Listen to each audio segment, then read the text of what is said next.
The emergency alarm rang through the Galactic Council chamber like a scream in the night.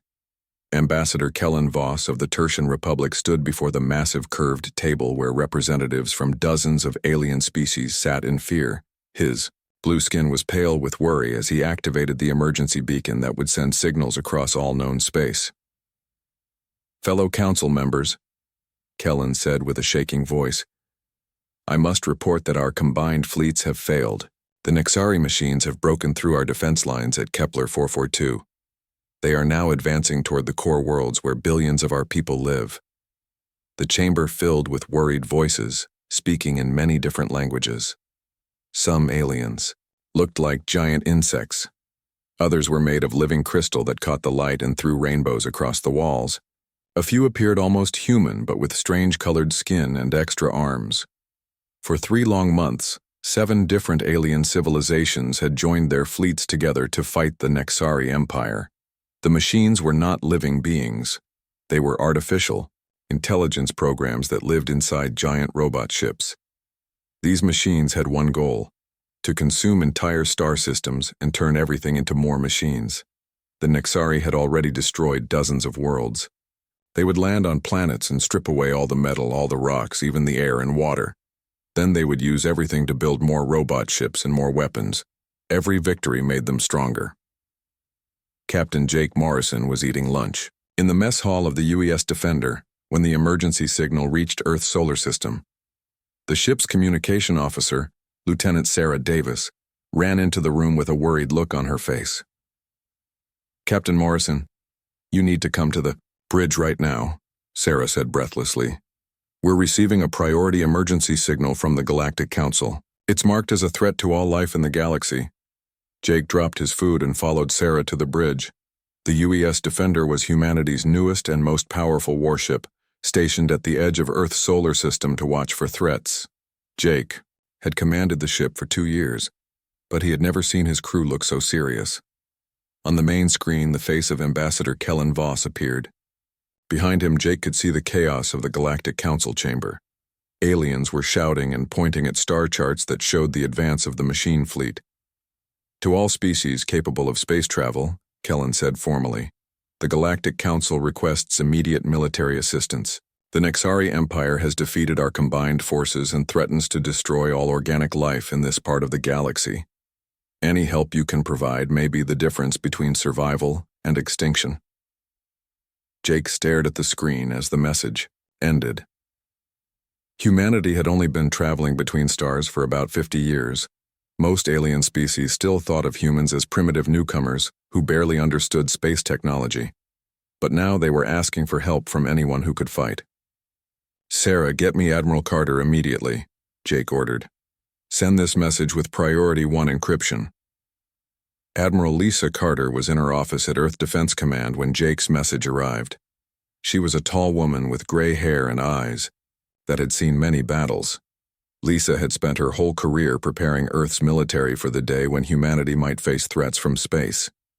"Admiral," said her aide, Commander Ryan Hayes, "Captain Morrison is reporting an emergency signal from the Galactic Council.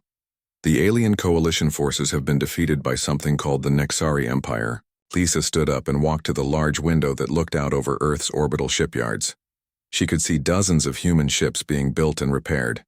For years, Earth scientists and engineers had been working on new weapons and defensive systems. They had hoped never to need them. "Call an emergency meeting of all senior staff," Lisa ordered, "and get me everything we have on file about this Nexari Empire." 1 hour later, Lisa sat at the head of a long table surrounded by Earth's top military leaders. The room was filled with men and women who had dedicated their lives to protecting humanity. Now they faced their biggest challenge ever. Colonel Ryan Hayes spoke first. "Admiral, our intelligence files on the Nexari are limited. They appear to be a machine intelligence that consumes planets to build more ships and weapons. They've destroyed over 30 star systems in the past 5 years. Dr. Emma Wright, Earth's top weapons scientist, looked worried as she studied the data. "Admiral, based on these reports, the Nexari have technology that's far beyond what most alien species possess. Their ships are massive and heavily armed. They also have the advantage of not needing food, air or rest like organic beings do. Commander Ben Davis had been analyzing the tactical information. The numbers are not good, Admiral. Intelligence. Reports suggest the Nexari have over 5,000 warships in their main fleet. The alien coalition started with 8,000 ships from 7 different species. Now they have fewer than 2,000 ships left, and most of those are damaged. Lisa listened carefully to each report. The situation was clearly desperate, but she also knew something that the aliens did not know. For the past 10 years, human scientists had been developing weapons based on quantum physics and probability manipulation. These weapons had never been tested in real combat. "What's the status of our newest fleet?" Lisa asked. General Nick Foster smiled for the first time since the meeting began. "Admiral, we have 200 ships equipped with the new quantum weapons systems. The UES Liberty and her battle group finished their final tests last week. All systems are working perfectly." Dr. Wright leaned forward excitedly. "Admiral, our quantum torpedoes work in ways that no other species in the galaxy understands. They exist in probability states until they hit their targets. Enemy defensive systems cannot stop weapons that aren't completely real until the moment of impact." "And our defensive systems?" Lisa asked. "The quantum field generators create space-time distortions around our ships," Dr. Wright replied. "Enemy weapons will pass right through us like we're not even there." Lisa stood up and looked around the table at her team. These people had worked for years to give humanity the tools to survive in a dangerous galaxy. Now it was time to find out if their work had been good enough. "Ladies and gentlemen," Lisa said firmly, "humanity has been asked to help save the galaxy. We may be newcomers to the galactic community, but we're not going to let billions of innocent people die if we can prevent it." Colonel Hayes spoke up. "Admiral, are you sure we're ready for this? We'll be facing an enemy that has defeated 7 advanced alien civilizations. Our weapons are untested in real combat." Lisa walked back to the window and looked out at the stars. Somewhere out there, machine ships were destroying worlds and killing entire civilizations. Earth had the power to stop them, but only if they acted quickly. "Ryan, sometimes you have to take a leap of faith," Lisa said quietly. "Prepare the fleet for immediate departure. We're going to show the galaxy what humans can do when innocent lives are at stake." The room filled with activity as her staff began making preparations for humanity's first major space battle. None of them knew that in a few days, they would change the balance of power in the galaxy forever. The space around Kepler 442 system twisted and bent like water. A massive tear opened in the darkness, glowing with strange blue light. From inside this tear, ships began to emerge. First one, then 10, then hundreds. The human fleet had arrived. "Admiral," Lisa Carter stood on the bridge of her flagship, the UES Liberty. She watched through the large windows as her ships moved into formation. 200 vessels spread out across space like a steel wall. Each ship looked simple and clean, without the fancy decorations that other alien races love to put on their vessels. "Admiral, we're getting signals from the alien coalition forces," said Commander Kate Sullivan from her station. "They want to know who we are and what we're doing here." Lisa smiled slightly. "Tell them we're here to help. Send them our identification codes." On the other side of the system, the alien commanders were confused. They had been fighting the Nexari machines for 3 long months. Ship after ship had been destroyed. Thousands of their people had died. They were losing badly and running out of hope. Commander Theiss of the Crystalline Armada looked at her crystal displays with her multiple eyes. "What are these new ships? They look so plain and simple." Admiral Zethan of the Arcturian fleet checked his sensors twice. "The computer says they're from Earth. But that's impossible. Humans are still primitive. They barely have space travel." Back on the Liberty, Lieutenant Sam Parker was busy at his weapons station. He ran his hands over the control panels, checking each system. The quantum torpedo arrays were ready. The new weapons that Earth's scientists had built were unlike anything the galaxy had ever seen. "All weapon systems are green, Admiral," Sam reported. "The quantum torpedoes are loaded and ready to fire." Captain Tony Garcia's voice came through the communication system from his ship. the UES Vanguard. Admiral Carter, I'm looking at the battlefield now. The situation is bad, really bad. Tony was right. The Nexari had spread their ships in a huge sphere around the planets. Over 5,000 robot warships floated in perfect formation. Each ship was the size of a human city. They had been built by machines, for machines. No life existed on those vessels. Only cold metal and computer programs that wanted to destroy everything. The alien coalition forces were scattered everywhere. Some ships hid behind asteroids. Others tried to stay close to the planets for protection. Many were badly damaged. Black smoke poured from broken hulls. The aliens had been brave, but they were clearly losing this war. Dr. Rachel Stone worked quickly on her research ship, the UES Discovery. Her computers were analyzing the Nexari technology. Admiral, I'm picking up their communication patterns. The machines talk to each other using quantum signals. They share information instantly across their entire fleet. Good work, Rachel, Lisa replied. That information will help us. General Nick Foster opened a communication channel to the alien commanders. The screen showed several different alien faces. Some looked like large insects. Others were made of living crystal. A few looked almost human but with strange colored skin. This is General Foster of the Earth Defense Force, Nick said in a calm voice. We're here to help you fight the Nexari. Admiral Zethan's face appeared larger on the screen. His blue skin was marked with scars from many battles. General Foster, we appreciate any help, but you only have 200 ships. The Nexari have 5,000. Your ships will be destroyed in minutes. Commander Thys spoke next. Her crystal body caught the light and threw rainbows across her ship's bridge. Humans are brave to come here, but bravery alone cannot win this battle. We have been fighting for months. We have lost many good people. Nick looked at the alien faces on his screen. He could see the fear in their eyes. They had been fighting and dying while Earth prepared for this moment. We understand your concern, but our ships are different. Our weapons are different.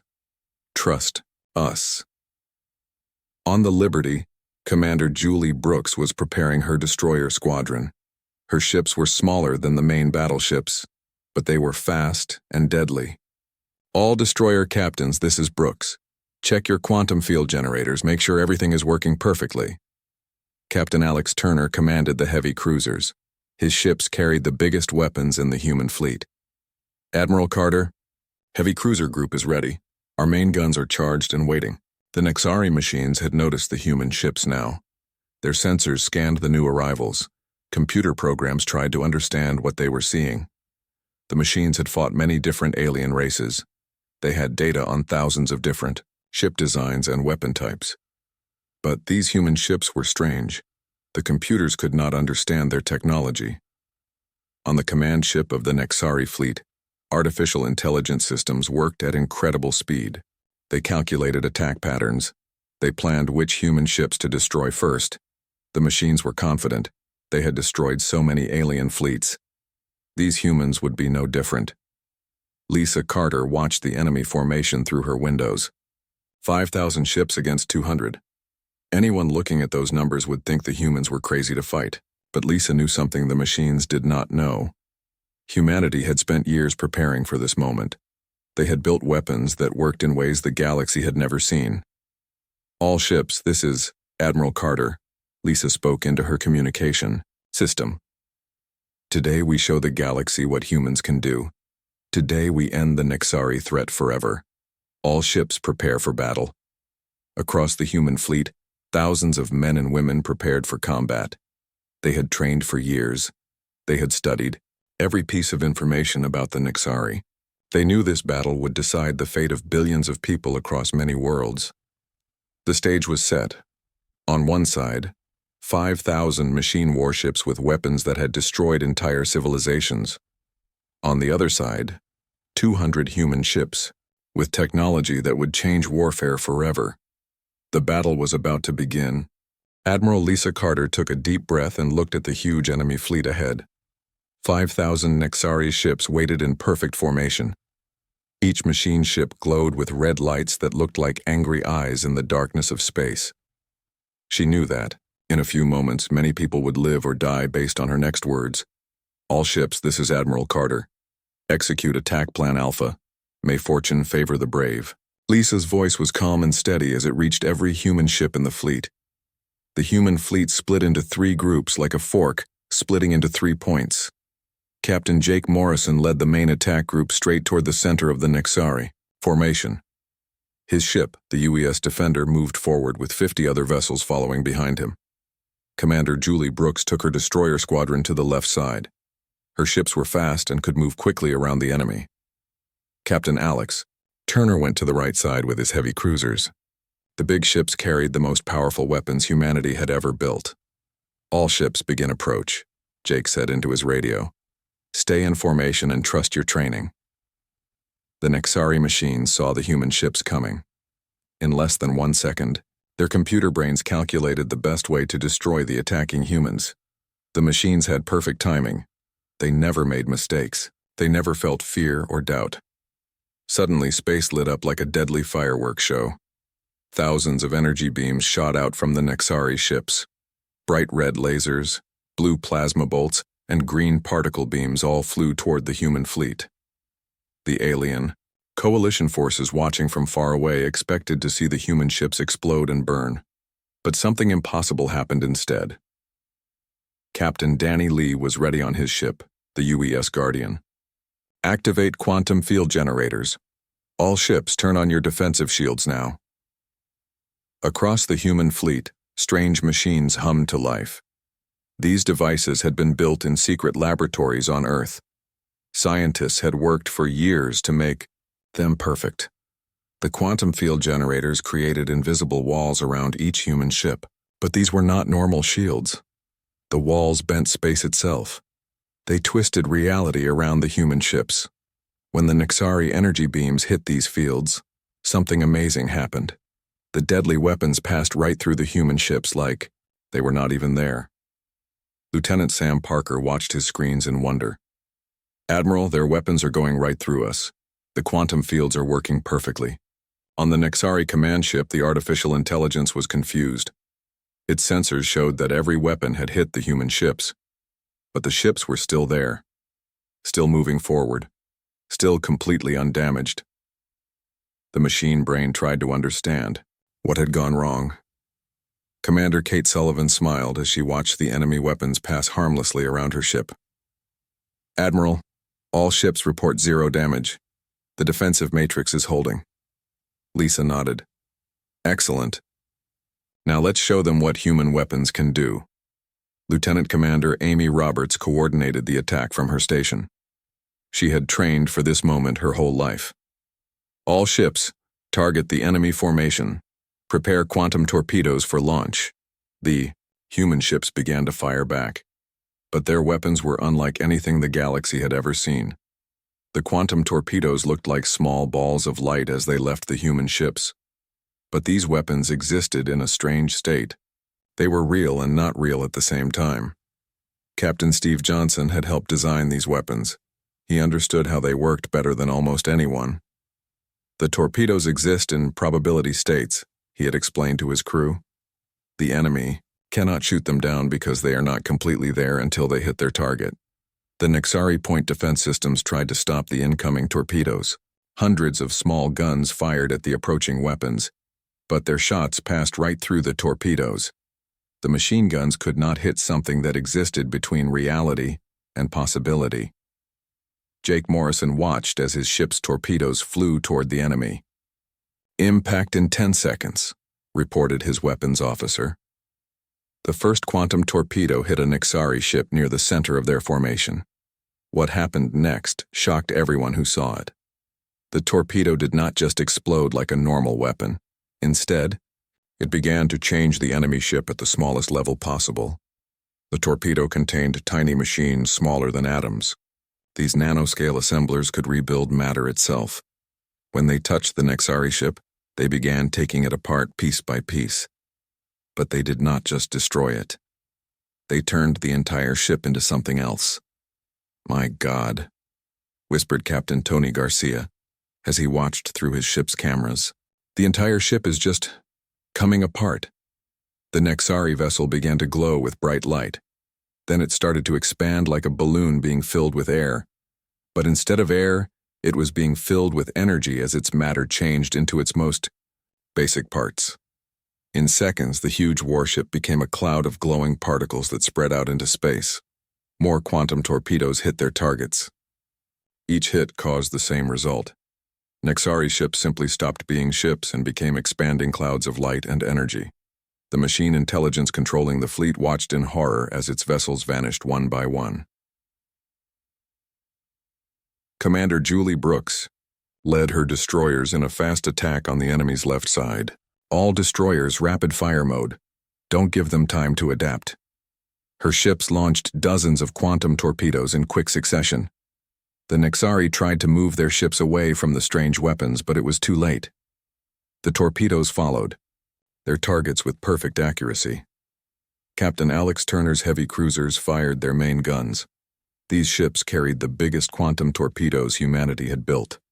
When these weapons hit their targets, entire groups of enemy ships disappeared at once. The battle was not going as anyone had expected.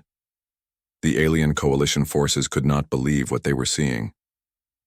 Admiral Zethan spoke to his bridge crew, in a voice full of amazement. "The humans are winning, how is this possible?" Commander Thys watched her crystal displays with all her eyes wide open. "Their weapons destroy matter itself. They turn ships into energy. I have never seen such power." The Nexari artificial intelligence began to panic. This was something new, in its experience. The machine brain started sending urgent signals to its ships. It ordered them to retreat. It commanded them to use their most powerful weapons, but nothing worked. The human weapons could not be stopped. The human ships could not be hurt. In minutes, hundreds of Nexari vessels had been turned into glowing particle clouds. The perfect machine formation was falling apart. Lisa Carter watched the battle with satisfaction. Years of preparation were paying off. "All ships continue the attack. Do not let any enemy ship escape." The tide of battle had turned completely. What had started as an impossible fight was becoming a complete victory for humanity. The battle lasted exactly 47 seconds. Colonel Maria Gonzalez watched from her command post on the UES Liberty as the impossible happened before her eyes. The massive Nexari fleet that had terrorized the galaxy for years was simply disappearing. One moment, 5,000 giant warships filled the space around the planets. The next moment, there was nothing but glittering clouds of light where the enemy had been. "Admiral, I'm reading complete destruction of the Nexari formation," Maria reported, her voice filled with amazement. "Not one enemy ship remains intact." Lisa Carter stood quietly on her bridge, watching the aftermath of humanity's first major space battle. The quantum torpedoes had worked even better than Earth scientists had hoped. Each weapon had converted entire enemy ships into their basic particles. The dreaded machine fleet had been reduced to beautiful, harmless clouds of stardust. Captain Paul Anderson spoke from his ship, the UES Horizon. His voice was shaky with disbelief.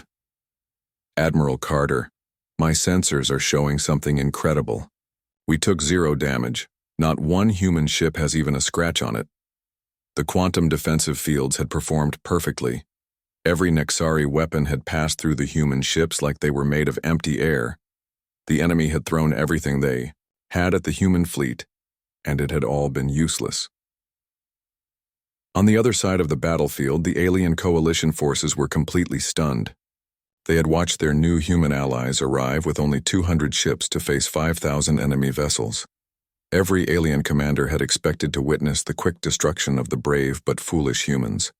Instead, they had seen the most one-sided battle in galactic history. Commander Thys of the Crystalline Armada tried to make sense of what her sensors were telling her. Her crystal body was shaking with shock. She opened a communication channel to the human fleet with trembling movements. "Admiral Carter," Thys said, her voice barely a whisper. "Our sensors recorded the complete destruction of the Nexari fleet. Is this really possible? Did this truly happen?" Admiral Zethon of the Arcturian fleet was checking his instruments over and over again. His blue face had turned even paler than usual. "Human Admiral, please confirm what we have witnessed. Our computers say the entire enemy fleet has been eliminated, but this seems impossible." Lisa opened communication channels to all the alien ships in the system. Her face appeared on screens throughout the rescued coalition forces. "This is Admiral Carter of the Earth Defense Force. I can confirm that the Nexari threat in this system has been completely eliminated. Your people are safe."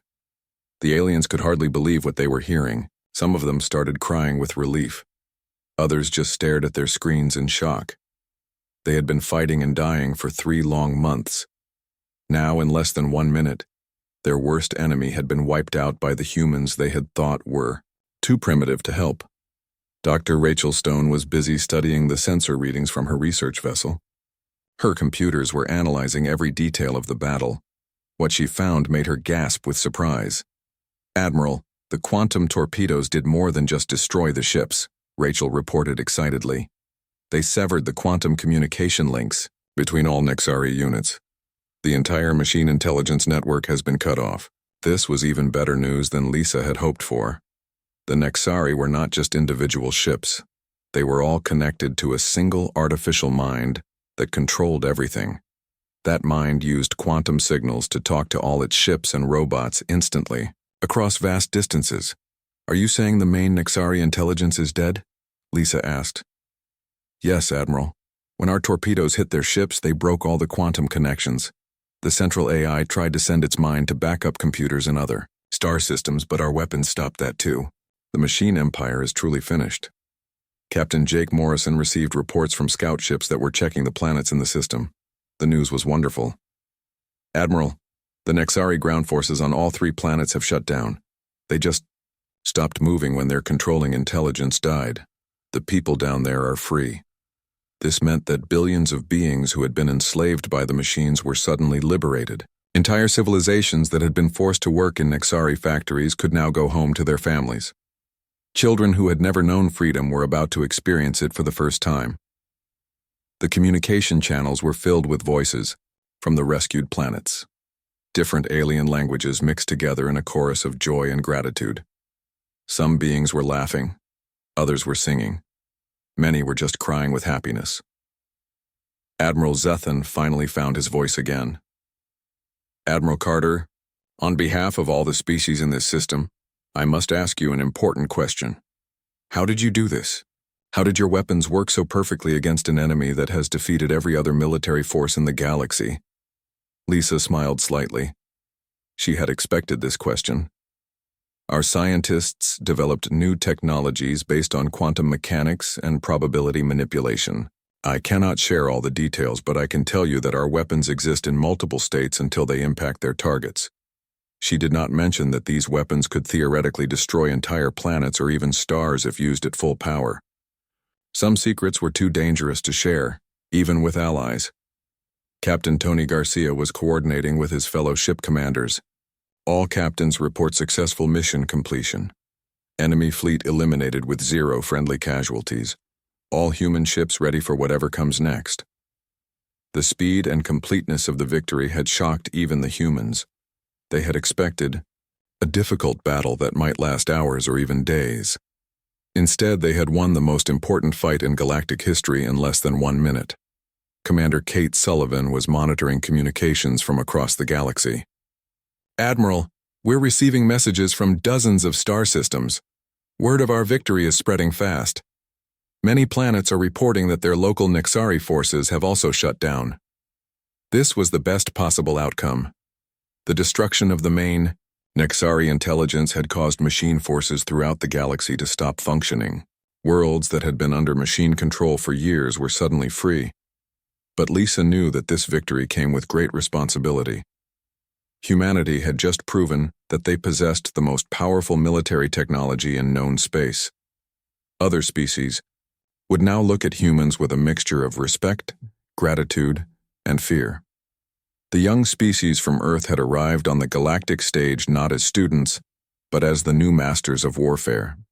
The balance of power in the galaxy had shifted forever, in the span of 47 seconds. 3 days after the battle, Admiral Lisa Carter found herself hosting the most important meeting in galactic history aboard the UES Liberty. Representatives from 47 different alien species had arrived in the Kepler 442 system. They all wanted to meet the humans who had done the impossible. The main conference room on the Liberty had been expanded to hold all the different alien visitors. Some breathed oxygen like humans.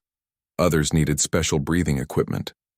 Few were so large they had to attend by hologram, because they could not fit inside any human ship. Lisa looked around the room, at all the strange faces staring back at her. Just 1 week ago, most of these beings had thought humans were primitive creatures who barely understood space travel. Now they all wanted to be humanity's friend. Captain Laura Mitchell stood at the front of the room with a large display screen behind her. She had been chosen to explain human technology to the aliens, but she had to be very careful about what secrets she shared. Honored delegates, Laura began. Our quantum weapons work by manipulating the probability states of matter. We can make our torpedoes exist in multiple realities until they reach their target. An insect-like being from the hive worlds raised one of its many arms. Captain Mitchell, how do you defend against weapons that cannot be detected or intercepted? Laura smiled politely. That information is classified, but I can tell you that our defensive systems work by bending space-time around our ships. The alien delegates whispered among themselves in dozens of different languages. Some looked excited, others appeared worried. They all understood that humanity now possessed weapons that could destroy any fleet in the galaxy. Ambassador Helen Torres sat at a large table surrounded by alien diplomats. As Earth's top negotiator, she had the difficult job of figuring out humanity's new place in galactic politics. Every species wanted something from the humans. Ambassador Torres, said a tall, thin alien with purple skin, the Confederation of Free Worlds would like to offer you exclusive trading rights to our most valuable resources in exchange for military protection. A short, round alien with 4 eyes spoke up next. The United Mining Guild can provide rare metals that your ships need. We only ask that you help us defend our mining stations from pirates. Helen listened to offer after offer. The same species that had ignored human diplomats for years were now promising amazing deals. Fear and respect had completely changed how they saw humanity. General Peter Scott was busy setting up Earth's new military policies. His office aboard the Liberty was filled with requests for help from all over the galaxy. Dozens of star systems were asking for human military assistance. General Scott, said his aide, Lieutenant Commander Brian Murphy. We have reports of machine intelligence outbreaks in 12 different sectors. They seem to be Nexari backup systems that were dormant until now. Peter studied the star charts on his desk. Red dots marked every location where old Nexari technology was coming back to life. Without their main controlling intelligence, these machines were acting randomly and attacking anything they found. Send Captain Morrison's battle group to the Alpha Centauri sector, Peter decided. Captain Turner can handle the Beta Quadrant. We need to clean up these machine remnants before they hurt innocent people. Dr. Emma Wright was working day and night in her laboratory aboard the research ship UES Discovery. The quantum weapons had worked perfectly in battle, but she was worried about their long-term effects on the galaxy. Admiral Carter, Emma said during their daily briefing, the quantum torpedoes we used have created some unexpected side effects. The particle clouds from the destroyed Nexari ships are affecting local space-time. Lisa frowned. Is this dangerous? Not immediately, Emma replied. But if we use these weapons too often, we might damage the fabric of space itself. We need to be very careful about when and where we deploy this technology. This was exactly what Lisa had been afraid of. Humanity now had weapons that could reshape the galaxy, but using them too much might destroy everything. Captain Jake Morrison was leading the first human patrol mission to clean up Nexari remnants in nearby systems. His ship, the UES Defender, was accompanied by a small fleet of alien vessels who wanted to see human technology in action. Captain Morrison, said Admiral Zethan over the communication system, our sensors detect 3 dormant Nexari facilities on the 3rd planet. They appear to be manufacturing centers. Jake nodded. We'll handle this quickly. All ships, maintain safe distance. The UES Defender fired a single quantum torpedo at each facility. The weapon struck with perfect accuracy, converting the dangerous machine factories into harmless energy clouds. The entire operation took less than 5 minutes. Incredible, whispered Commander Thys from her ship. Such power used with such precision. The humans truly are masters of this technology. Back on Earth, the victory celebrations were still continuing. Cities around the world held parades and festivals. Children played games pretending to be space. Admirals. Everyone was proud that their species had become heroes to the entire galaxy. But in the government buildings and military headquarters, serious discussions were taking place. President Robert Hayes met with his top advisors to discuss humanity's new responsibilities. "Mr. President," said Secretary of Defense Jennifer Collins, "we're receiving over 100 requests per day for military assistance. Every species in the galaxy wants our protection. We can't be the police force for the entire galaxy," replied General Daniel Foster, who had stayed on Earth to coordinate military planning. "We don't have enough ships or people."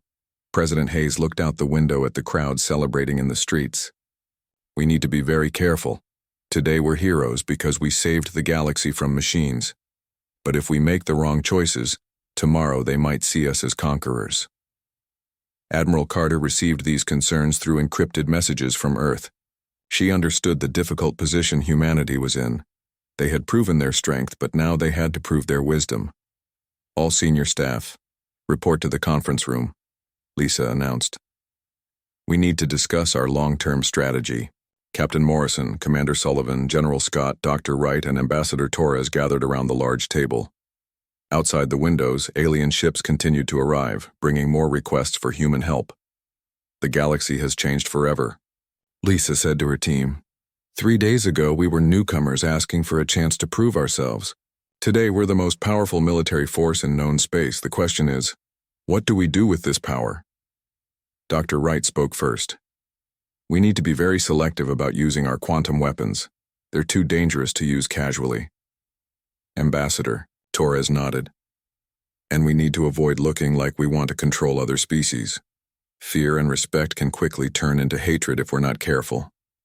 General Scott added, "We should focus on helping species defend themselves rather than fighting their battles for them.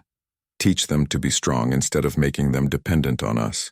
Lisa looked around at her team. These people had helped humanity achieve the impossible. Now they would help decide how to use that achievement wisely. "We came to the stars to explore and make friends," Lisa said finally. "That hasn't changed. We're stronger now.